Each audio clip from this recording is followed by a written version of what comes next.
Hello and welcome to another Kloudgin video tutorial. Today's lessons will be learning in planning, scheduling work orders to crews through the GIS map. In order to have an effective schedule and plan, setting filters and creating your work order flow is critical in this process. So we've already had a training video where we showed how to set the filters. Check that out on the Midstate Hub if you have not seen that yet. But right now in this training video, we want to focus on finding out what crew we want to schedule, where's the work that we want to schedule it, and get it into a pending status so that markouts can be called in and we can move this work order along in its work order cycle. So the first thing we want to do is, what truck are we looking to plan first? Here in Tom's River, we're in the Tom's River GIS dashboard, and we have 4-man crews and 2-man crews where we need to plan and call in markouts for and or schedule police or traffic plan along with those work orders. So our 4-man crews are, we know here in Tom's River, they're known as Truck 51. So if I go to my assigned to and I said, show me all work for Truck 51 with cops, flaggers, anything that's in planning, and is for Truck 51. And we're going to take that down and we're going to narrow down some of these white dots by using our filters. And we can see here now on the map that we have a good amount of work orders for Truck 51, and but it covers a basis of with the traffic police and the traffic plan safety with flaggers. Well, I'm planning for next Monday. I know I'm not going to have police for next Monday, or I'm not going to schedule flaggers for next Monday. So let's eliminate those dots. Let's not see any of that work. So we'll go back up to the assigned to, and we'll just simply remove any traffic safety work orders that I need for next week. So we'll just click the green check mark and we're going to narrow it down. So now we can see some more white dots are there, but less. And this is all the work that is now in Truck 51 that doesn't require any traffic safety. Well, our next priority is to look at the priority itself. Is there any out of these white dots or circles we see on the map, or any of these high priority? Because we need to attack high priority work orders first. So simply clicking the priority and looking for any high priority work. For Truck 51 without any police, because we're not scheduling or planning any police or flaggers for next Monday. And using our filters, we can locate that there's one work order out there for the crew that we can go ahead and schedule and plan for next Monday without those criteria, but it is high priority. In order to see what that work order is and how we can start moving that along interactively through this map, we can schedule or we could start planning the work accordingly. So how do we do that? Just click on the white dot here and it'll open up just a quick view of the address of where it's at, but then the work order details at the bottom here. What we want to do is we want to check this work order. Let's go to the work order details and let's click on that. Now we open the work order details to this work order.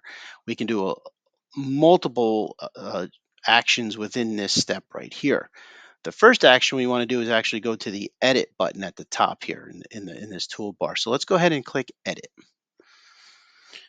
And now we're in the edit of the work order. So if you needed to make changes or if something may have been updated since the last time it's been entered, we could do it right here. But for purpose of this video and training video, we want to come down and we want to start planning our work, an earliest start date. So our earliest start date, we want to say is going to be November, like we're going to plan for November 10th. And our planning date, we want to choose as November 10th. We're going to plan this for next Monday. Today is November 3rd, and we're just simply looking to plan this for next week, Monday. We'll scroll back up. And now we can see that all the work, it's still high priority. Its estimated time to complete this job is about 4 hours, which holds true. To replace a hydrant is about 4 hours to change out a hydrant. And we have a due date right now. It says 11/23, but in future trainings, you're going to see that the due date does come critical. You don't have to change it right now, but if you do know the due date of the markout, that's going to expire at this time, you can go ahead and put that due date there. Since we have not gotten to that point in the training, I don't know the due date yet, so I'm just going to leave it there as the 23rd of November. So with all that there, we're going to have it in planning. We have high priority, and we set our dates. So we'll just go ahead and hit submit at this time. And now we've edited some information on the work order. You can see the start date here at the top right.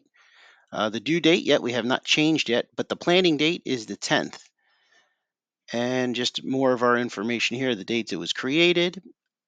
And now we want to take our focus over to the tabs across the work order details, and we want to look for steps. Okay, so the next thing is steps. Well, this is a replace hydrant. We're going to need markouts. So in order to get the markouts in progress, we need to, and get it scheduled, we need to make some adjustments here. So we'll find out our markouts step line here, and we'll just click here, and we're going to put this in pending. We're going to put that in pending status right now. And our start date, we're saying, is going to be November 11th. So we can sit here and change, and we can just come over here and put our start date as November 11th. So we want to put the markouts in a pending status, and make it November 10th. And I'll show you in a later training video why it's important to change that status to pending and put that start date to the November 10th for when we're calling in the markouts, and through the batch step dashboard, why those two play a key part. So we've chosen the status is pending, the start date. We'll go ahead and hit save. All right, so now we've saved that, and now we got to go back. So we said, okay, this job is going to take 4 hours. We planned our Monday morning. Well, we have to go back now to the map and find what can we have the crew do in the afternoon. Okay, so by planning that work in the morning, just schedule out, let the computer catch up. We have this work order here. It's the high priority. There's no other work that's high priority within the area. So we'll go ahead and change it now to regular work orders. Let's give me something else I can do with the 4-man crew without cops in that area. And I can see there's 3 jobs that now popped up in that area. Well, these are a little further because that high priority was right about here. And I know that this job is a little bit closer. So if I scroll in and repeat the process, what is this job? Click on it. Open up the work order details. We need to install a curb stop at this job. This is perfect because it is not a 2-man job, could not do this. That's why it's been kicked now to forward FW1. 2-man job went out there first. It's now been kicked forward to a 4-man crew, and now we need the 4-man crew to do it. So this is a job that can actually fill up the afternoon as well. So we can plan these 2 jobs. So repeating the process, we go back up to edit. We keep it in planning. We move along. We scroll down. We make sure that our start date is the November 10th, and our planning date is also November 10th. This is when we plan on starting and planning our work. It's 51. We have all our information here. The due date is past the start date, so that's critical. Make sure that your due date is past, because if it's not, if I just said, oh, if it was just holding true and I said, okay, the due date was pre-generated earlier and we get to the work order now, if I hit submit, it won't allow you. It's gonna ask you to put a due date further out than your start date. So just keep that in mind when you're doing your work. Like, you can plan it out as further, but this due date is going to change once you know your markout date, when your markouts expire. And again, as I stated earlier, we'll see that in the next training video. We'll just hit submit at this time. So now we've updated a few of those dates. We'll go to the step. Again, critical, very important with the markouts, that we want to put that in a pending status. And we put that in pending, and then the start date we're saying is going to be November 11th, and we're going to just save. So now, based on our 4-man crew, based on 2 large jobs that we're planning that day, we're going to be planning a hydrant replacement complete and install curb stop.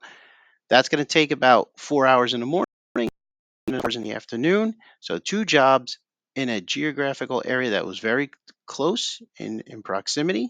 So more wrench time, less drive time, and that's how we planned it. So this video is just to show how we select the work orders, get into the work order, edit it a little bit so that we can then move it along in its process. And you're going to need, this is just one step of many steps in the planning process of the work order. So I'm pleased to make sure you check out those training videos on the Mid-State Hub and follow the process of the Toms River planning process also in the Mid-State Hub.